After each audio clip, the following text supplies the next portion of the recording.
ఈశ్వరరావు గారు లెక్చర్ల. అధ్యక్ష నమస్కారం. ఇప్పుడు మన నెల్లిమర్ల ఎమ్మెల్యే గారు మేడం గారు మాట్లాడిన విధంగా మేమిద్దరం కలిపి పక్కపక్కనే ఉన్నాం. కందివలస గడ్డ అనేది వాళ్ళ కాన్స్టిట్యున్సీకి మా కాన్స్టిట్యున్సీకి మధ్యలో ఉంటుంది.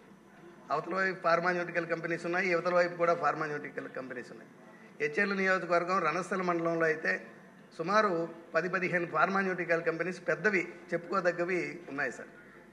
అరబిందో, రెడ్డిస్ ల్యాబ్స్, శ్రేయాసు, ఇటువంటి పెద్ద కంపెనీలన్నీ ఉన్నాయి సార్.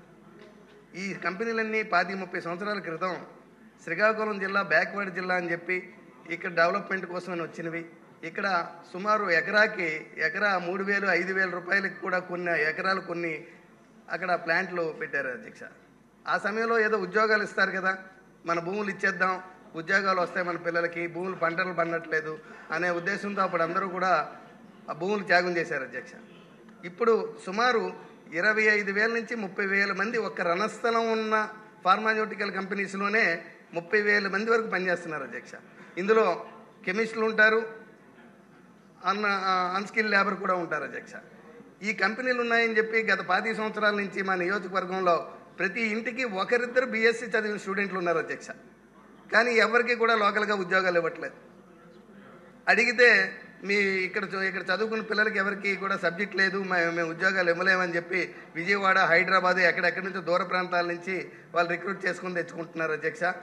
మనకి ఇక్కడ లోకల్ ఎంప్లాయ్మెంట్ ఇవ్వట్లేదు అధ్యక్ష.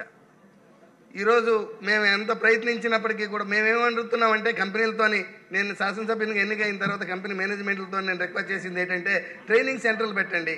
మీ స్కిల్ ఒకవేళ వీళ్ళ దగ్గర సబ్జెక్ట్ లేకపోతే మీరు 3 నెలలు 6 నెలలు ఫ్రీగా మీ ట్రైనింగ్ వర్క్ చేయించుకోండి, ట్రైనింగ్ చేయించి వాళ్ళకి ఎంప్లాయ్మెంట్ ఇవ్వండి అని మేము రిక్వెస్ట్ చేస్తున్నాం అధ్యక్ష.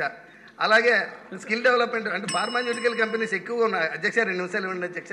ఫార్మాన్యూటికల్ కంపెనీస్ అధ్యక్ష ఒక్క నిమిషం అధ్యక్ష.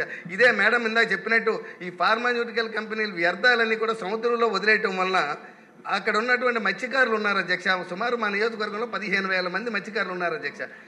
ఆ వ్యర్థాల వల్ల అక్కడ ఫిషింగ్, హంటింగ్ కూడా వెళ్ళే అవకాశం లేదు అధ్యక్ష. వాళ్ళు కూడా అన్ఎంప్లాయ్మెంట్ అవుతున్నారు అధ్యక్ష.